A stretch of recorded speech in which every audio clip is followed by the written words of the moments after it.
Hai, aku Patrick, Halo, aku Stephen. yang biasa dipanggil Ojan. Selamat datang di podcast dari teman. Di sini kalian bakal dengerin kisah-kisah tentang perkuliahan, kehidupan, dan pengalaman-pengalaman dari teman-teman terdekat kita. Selamat mendengarkan. Wuhu. Atau kamu Mungkin lu sekarang ada di fase mana coba? Di antara dua itu. Kan dua model. Terus kok dari dua model tadi kamu di fase yang mana? berarti kan perbedaan mendasar di fase di model pertama sama kedua itu di awalnya kan yang satu dia Ya, udah punya ya, goal ya. terus gagal atau Ya. maksudnya ya dia merasa ada yang salah kan gitu kan. Hmm. Terus kalau yang kedua dia nggak punya goal dan akhirnya justru kok malah jadi nggak puas dengan hidupnya dan gitu kan. Eh, iya, tapi yang pertama itu bukan merasa ada yang salah. Yang pertama itu fase keduanya dia kebentok-kebentok gitu, kayak repeated failures. Oh, Repeated oke, maksudnya failures. Iya, gagal-gagal terus ya. iya, iya. Kayaknya aku yang kedua sih. Jadi yang dari nggak tahu mau ngapain, terus kayak, oh kok gini ya gitu ya. Ya, tapi aku masih di stage pertama di mana aku nggak punya goal tertentu atau aku nggak punya ini, terus aku mulai apa Nggak yang merasa paling puas. apa? Terus kamu mulai merasa nggak puas gitu. Ya, aku mulai merasa nggak puas dengan diriku sendiri bahwa aku kok kayak gini, aku kok kayak gitu gitu. Jadi sekarang kamu mau mulai masuk ke fase 2 ini kayaknya. Harus. Ya, semoga, hopefully. Kan kamu fase 1 terus. Fase 2-nya tadi gimana? Fase 2-nya eh kayak ninggalin komitmen-komitmen yang lama. Hmm. Terus tapi dari ninggalin komitmen-komitmen yang lama atau ya cara hidup yang lama itu ada plus minusnya. Jadi kayak minusnya itu ada negative emotion kayak ya sedih atau kayak eh ya sedih lah ya. Terus habis itu tapi positif emotionnya ada kayak some feeling of relief. Karena kan dulu kan nggak puas terus gara-gara dia ninggalin komitmen-komitmen yang lama atau cara hidupnya yang lama itu, jadi sekarang dia kayak oh akhirnya aku mau berubah gitu. Reliefnya di sana makanya. Iya, kayaknya aku fase pertama menuju fase kedua, masih awal banget. Berarti habis gini kamu fase tiganya, kamu there is a time out pause to gain perspective on life. Terus Hmm, fase empatnya nanti new resolution. iya, Itu. ya. Semoga secepatnya fase 4 lah. Oke, Kalau kamu. kalau aku ngerasa aku fase, hmm, aku ngerasa model pertama sih kayaknya. Hmm, Semuanya masuk fase ketiga kayaknya. oke. Jadi fase pertama kan aku punya optimistic value sama social role dari kerjaan, relationship dan lain-lain gitu kan. Hmm. Fase kedua repeated failures. Emang failures apa sih? Failures di eh, Eh, relationship and di apa? Nggak denger nih. social role. Oh, oke. Terus sekarang pause inactivity to gain ya reflect on my situation. Enggak sih, berarti sekarang udah a new strategy harusnya. Atau lagi mau new strategy. Wow, jauh sekali sama saya. Gak apa, tiap orang itu punya different pace of life trick. Gitu ya. Mm-mm. Jadi nggak bisa Makasih loh, Kak. orang dengan yang lain. Tadi kan kita ngomong tentang banding-bandingin. Karena tiap orang itu punya kecepatan yang berbeda dalam hidup ini. Iya. Makasih loh, bro. Semangat sekali sekarang saya.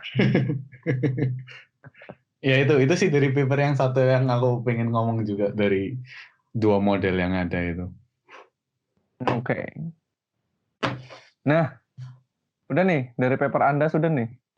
Masih banyak sih, tapi enggak. Oh, satu poin lagi. Terakhir, sorry. Ini kan kita masih ngomong di definisi atau ada hubungannya dengan kita gitu kan. Ya, Di satu paper yang tahun 2008 itu ngomong ada gender juga yang play role di quarter life crisis. maksudnya? Jadi gender itu juga ngaruh ke quarter life crisis kalau menurut di paper ini ya. Tapi ini dia kan dari US, jadi kayak di US Society, dia di sini dibilang kalau tahun 2008 ya, nggak tahu kalau sekarang. Di sini dibilang kalau cowok lebih cenderung yang ngalamin quarter life crisis. Karena mereka ngerasa kalau di US Society pada waktu itu ngerasa kayak mereka harus ambil role, mereka harus kayak, oh aku harus jadi ini, aku harus jadi ini untuk provide keluargaku. Jadi makanya krisisnya lebih nyata buat cowok. Oh. Kalau di paper ini dibilangnya kayak gitu. Tapi kalau aku ngelihatnya, kalau sekarang ya mungkin nggak. Kalau aku ngeliat ke teman-temanku juga, ya cewek juga mungkin punya itu sih ya.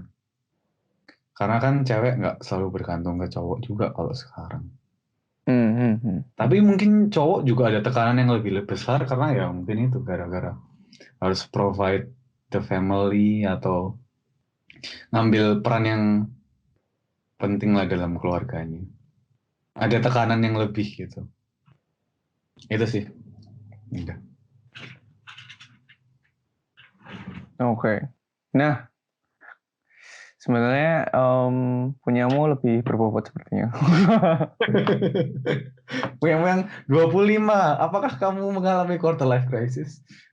Enggak juga, bro. Ini yang kedua sempat tadi dari independent.co.uk. Jadi kurang lebih sama sih sebenarnya. Tapi kalau yang di UK itu sebenarnya lebih banyak 70% itu tentang nih, sorry. 60% itu lebih tentang finding career you're passionate about. Terus 46% tentang finding life partner. Oke. Jadi dua terbesarnya itu selalu itu finding career yang passionate about sama yang finding a life partner. Tapi itu kurang lebih sama yang tadi kamu sampaikan kan. Nah tapi atau aku nyari nih, kita dari definisi menurutku udah panjang daripada aku nambahin dan sebenarnya isinya sama kurang lebih. Iya. Betul. Ada aku nemu tapi ini semoga terpercaya. Dari seorang penulis The 20-something Guide to Getting It Together, Mary Traina. Terus di-upload atau dikutip di HuffPost.com. Ada 10 cara nih atau 10 tips untuk survive quarter life crisis. Oke. Nah, ntar ini ya, kita dari 10 ini kira-kira pilih mana yang paling membantu kira-kira. Yang pertama itu find a career mentor. Jadi cari mentor untuk karir. Apa sih mentor untuk karir itu? Intinya kayak belajar dari mereka itu gimana manage karirnya gitu. Terus coba ngobrol sama mereka tentang goals kita dan segala macam gitu. Tentang hal ini mau ngobrol semua dulu terus baru komen satu-satu atau boleh sekarang aja? Sekarang aja deh sebelum kamu lupa. Tentang mentor itu aku kalau selama ini ya aku baca-baca buku dan lain-lain, aku ngerasa mentor di hidup itu sangat penting sih. Penting kok. Karena gini, kita itu secara langsung atau nggak langsung, kita itu butuh gambaran kita mau jadi apa. Mentor itu, meskipun mentor itu nggak harus, kalau ngerasa nggak harus langsung ngobrol sama orang itu ya. Kayak seseorang yang kamu pandang, seseorang yang kamu lihat, itu paling nggak jadi kayak nentuin jalannya yang nyata, kamu jadinya kayak gimana kalau misalnya kayak dia gitu. Iya. Jadi ya itu sih. Jadi kalau di hidup ini kalau kita mau jadi seseorang kayak siapa gitu, ya itu for build-nya kayak jalan-jalan apa yang dia hidupi, cara hidupnya dan lain-lain itu menurutku penting juga. Oke. Ya itu mentor ya, itu poin yang menarik mentor. Udah di statement ya, udah di confirm ya sama Stephen ya. Jadi find a career mentor. Jadi kayak cari orang yang bisa itu ya, berarti apa ya istilahnya, bisa jadi panutan nih ya, panutan untuk karir. Jadi gimana mereka ngadepin. Nah, kedua, ini menurutku sangat menarik nih. Do whatever it takes to limit your social media consumption. Whatever it takes. Oke, terus dalam isinya dia bilang, some ideas, don't let your phone or computer automatically save your social media password. Salah satunya itu. Jadi, aku nggak sebutin, intinya adalah limit sebisa kita untuk limit penggunaan sosial media. Jadi sangat kurangi teknologi-teknologi dan balik ke ketemu orang langsung. Oke. Jadi dia Iya. bilang memang sosial media itu bisa seru dan segala macam, tetapi yang paling penting sosial media sendiri itu juga bisa damage your confidence gitu. Jadi kalau kita terus pakai sosial media, kita tuh bakal lose track of our own goal. Dia bilang kayak gitu. Karena kita selalu pengen impress orang lain. Jadi poinnya adalah yaitu intinya kenapa sih harus ngelimit sosial media dan harus kembali ke ketemu orang aja gitu. Karena yaitu karena kalau sosial media kayak tadi kita bahas lebih gampang kita tuh ngeliat hidup orang lain lebih, ngerti nggak sih, hidup orang lain yang sangat bahagia dan segala macam. Akhirnya kita tuh yaitu lupa sama goal kita sendiri gitu. Dari tentang hal itu dari artikel yang aku pernah baca, jadi sejak ditemuin iPhone, iya iPhone, sejak ditemuin iPhone tahun berapa ya, 2006 atau 2008 gitu, aku lupa. Ya salah sih kayaknya, tapi mungkin poin anggap aja, misalnya Segitulah ya. contohnya segitu ya. Itu tingkat depresi di teenager itu tuh langsung naik. Wow. Jadi sebelumnya itu kayak misalnya kayak biasa misalnya anggap aja kalau graph gitu bayanginnya 5 gitu, tiba-tiba jam misalnya ke 20 gitu. Terus jadi kayak naik-naik terus sampai sekarang gitu. Itu satu poin yang menarik dari sosial media juga gitu. Karena kalau di artikel itu bilangnya ya maksudnya tambah ngelihat orang semakin happy terus tambah kamu kayak aduh aku kayak gini ya gitu. Ya. Ini 10 nih, panjang nih kalau 10. Iya makanya. Oke lah, aku cepetin lah ya. 3 itu exercise your brain to make positive connection. Intinya jangan bombarding yourself with negativity. Jadi selalu belajar untuk komplimen orang lain sehingga kita tuh punya positive thinking gitu. Jangan terus belajar kayak LeBron James. Itu dia nggak langsung ngedang kayak gitu, dia pasti mulai dari belajar dulu free throw dan segala macam gitu. Keempat, ini menurutku bisa dibahas karena ini menarik. Get to know your vices so well that they can't fool you anymore. Intinya vices itu apa sih? Vices itu kayak maksudnya hal-hal yang membuat kita lari dari responsibility atau pelarian kita.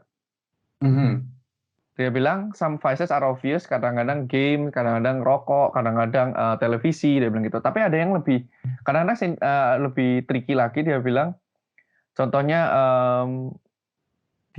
contohnya misalnya dia dulu yang nulis ini dia bilang dia baca buku sampai tidurnya telat gitu.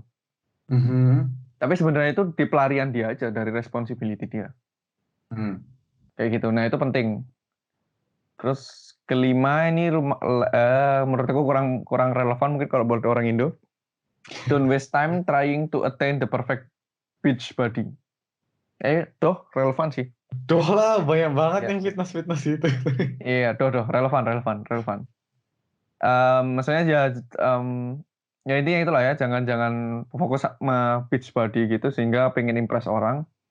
Yang keenam, ini lumayan praktikal, get a planner and let it work its magic. Jadi mulai nulis semua di planner.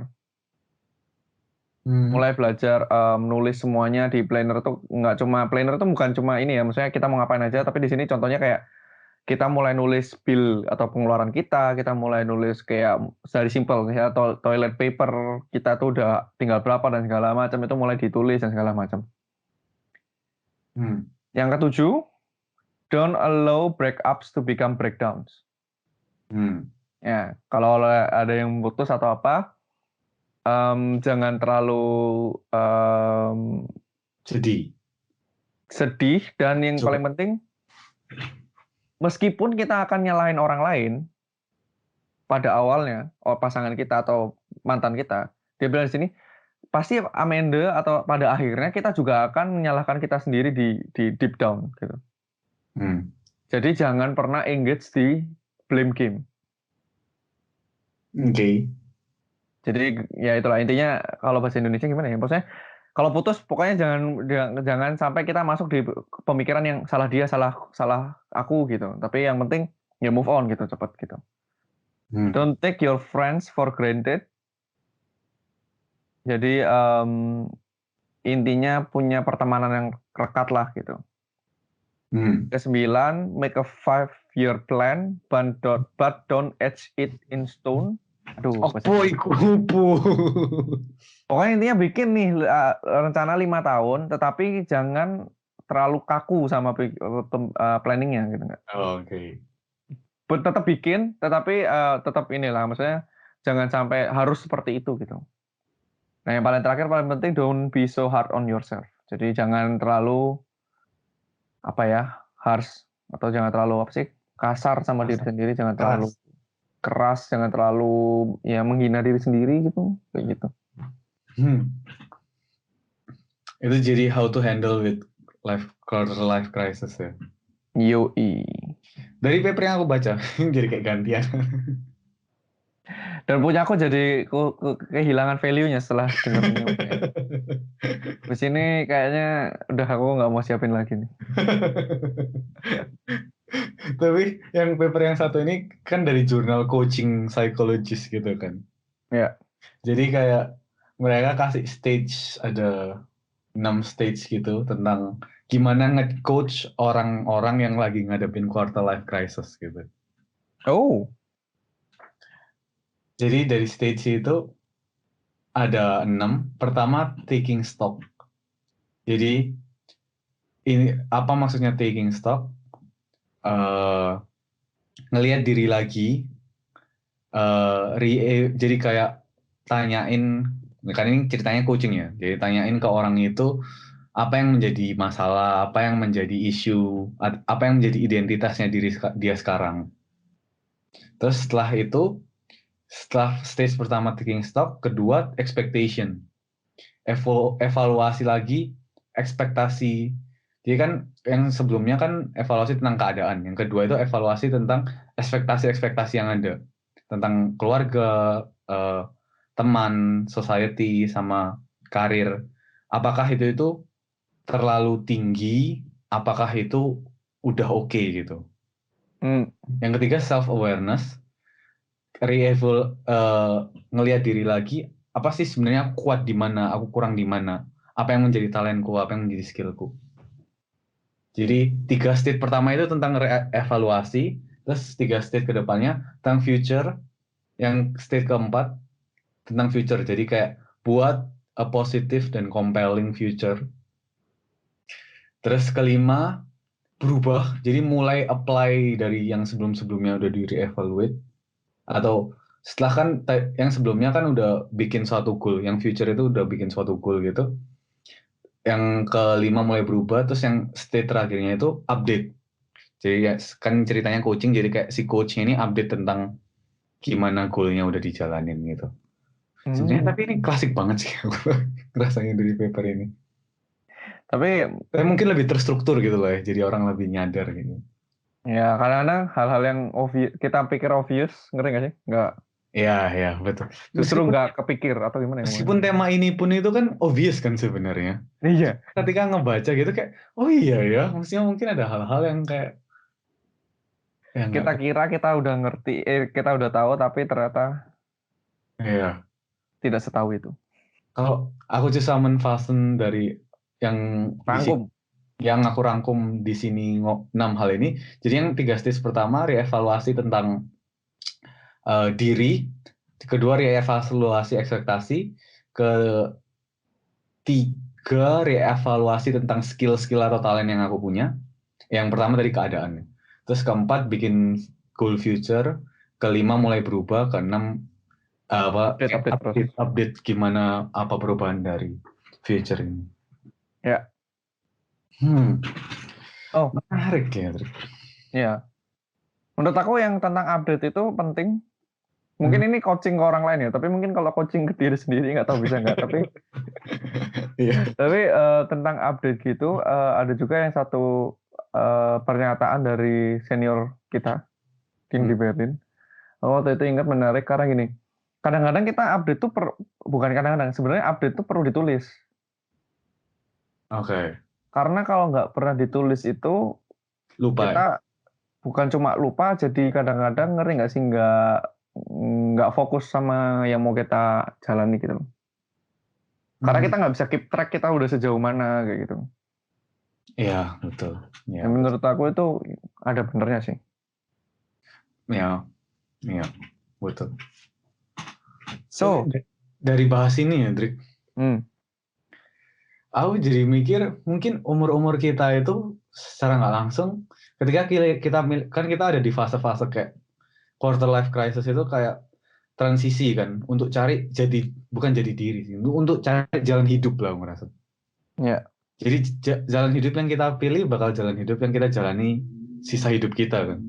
ya, Terus jadi ya sesuatu hal yang menarik kayak kalau milihnya salah ya bakal jalanin jalan yang nggak enak terus selama sisa hidup kita gitu. Dari aku baca-baca artikel ini aku kayak paper-paper ini aku ngerasa kayak hmm,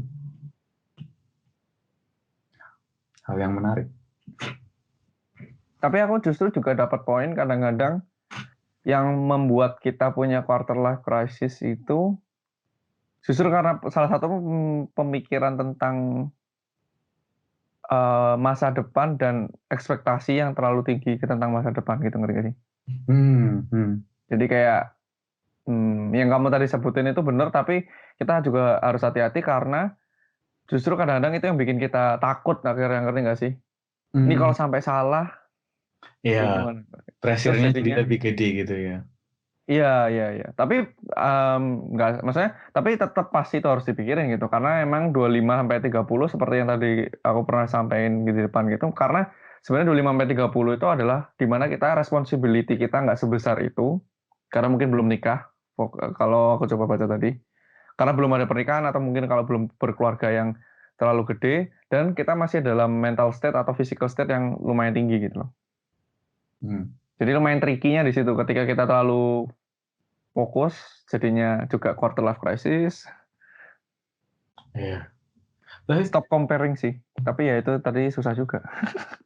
iya. Tapi lucunya itu kayak eh advantages yang dikasih dari teknologi sama globalisasi secara nggak langsung itu juga jadi apa krisis atau kayak benah Thailand apa ya Kerugian, membuat merugikan. kerugian yang lumayan besar juga untuk generasi muda zaman sekarang. Yes. Jadi mungkin secara nggak langsung kayak ada balancing yang orang nggak sadar gitu dari ya, semakin majunya dunia ini, semakin majunya teknologi ini. Which is adalah Apa? apa tuh balancingnya? Ya itu maksudnya balancingnya teknologi semakin maju, tapi juga ada kerusakan yang lumayan gede yang Oh, jadi maksudnya dari gitu. advancing dari eh, sekolah dan teknologi, tapi ada juga damage yang dilakuin dari hal itu gitu. Ya, ya. Ya plus minus side-nya gitu loh. Ya memang sih, maksudnya kayak kalau dibanding zaman dulu kita tuh punya pilihan karir yang lebih luas. Nah, tapi Iya, justru iya, karena pilihan betul. karir yang lebih luas itu kayak susah gitu loh. Menurut aku dulu kan mungkin ya orang mikir kalau mau sukses pilihannya jadi dokter, jadi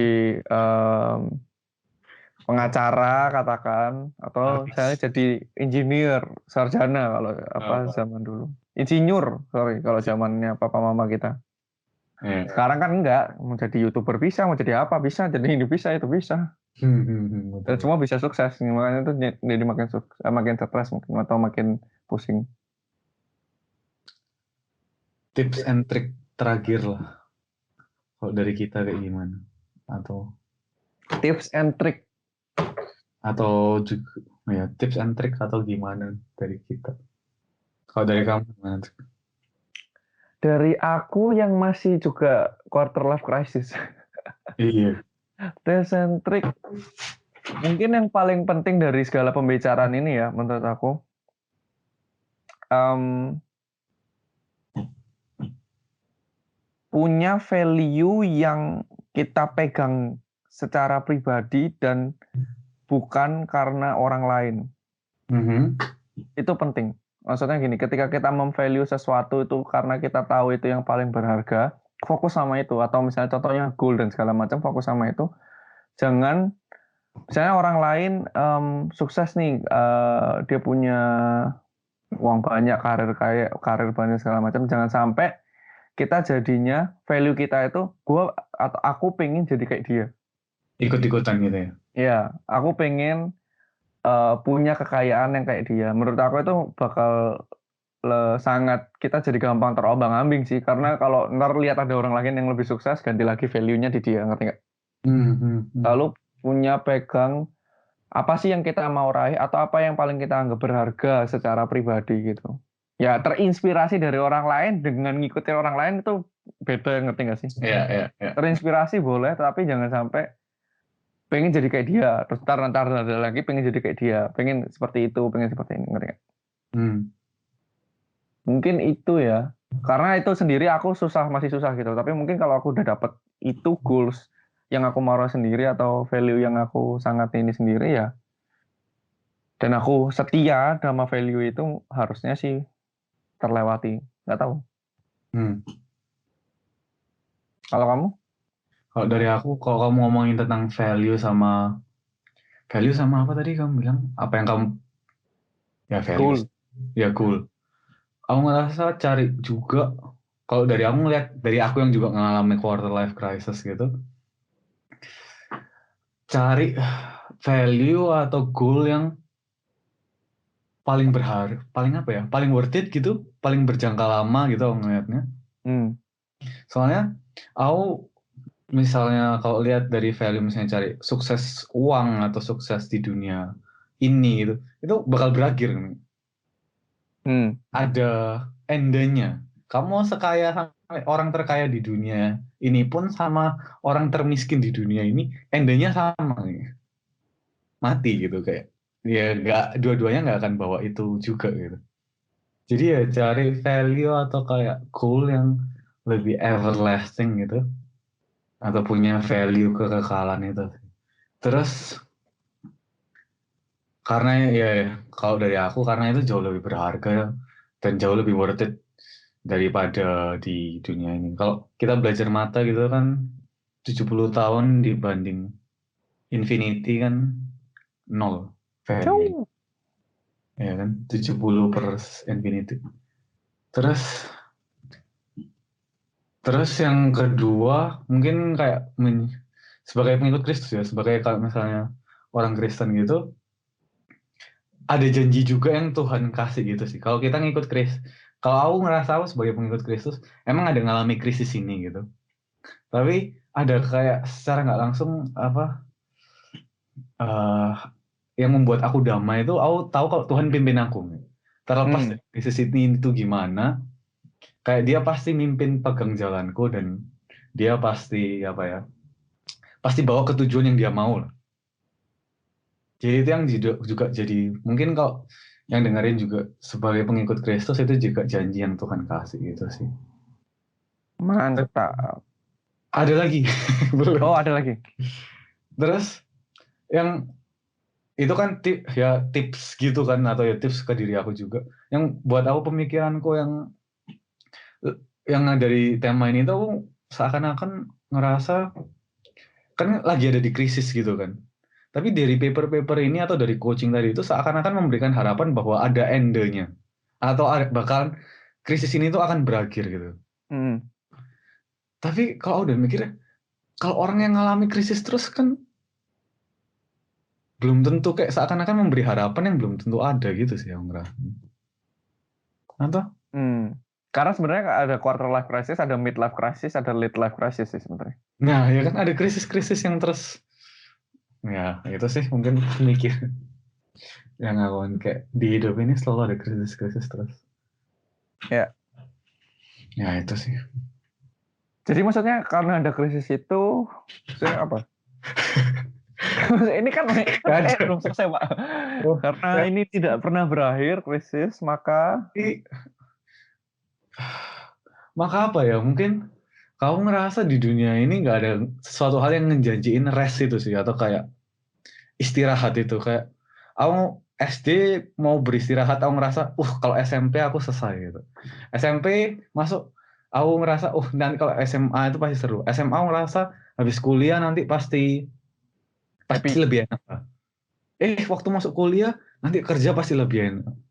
Nanti kerja, nanti apa, kayak selalu ada krisis-krisis terus itu. Jadi ya buat orang yang ngarepin mau ada settleness di dunia ini atau restness di dunia ini, kayak aku ngerasa susah sih. Sekarang selalu ada krisis-krisis yang ada terus itu. Rest yang paling utama ya menurutku cuma yang ada di Tuhan sih. Kalau kita percaya ke Dia, kita bisa rest kalau Dia yang pegang kita. Mantap. Ya, selalu apa yang saya sampaikan value-nya turun. Sorry. Kayaknya setelah ini saya jadi yang nanya-nanya aja deh, Jan. Gitu tuh.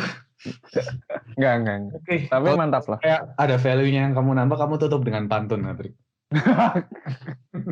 Ini ya dari episode 1 sampai sekarang masih nggak menyerah. Kagak ada pantun. Aduh. Oke.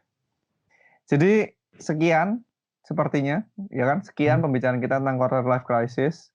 Iya.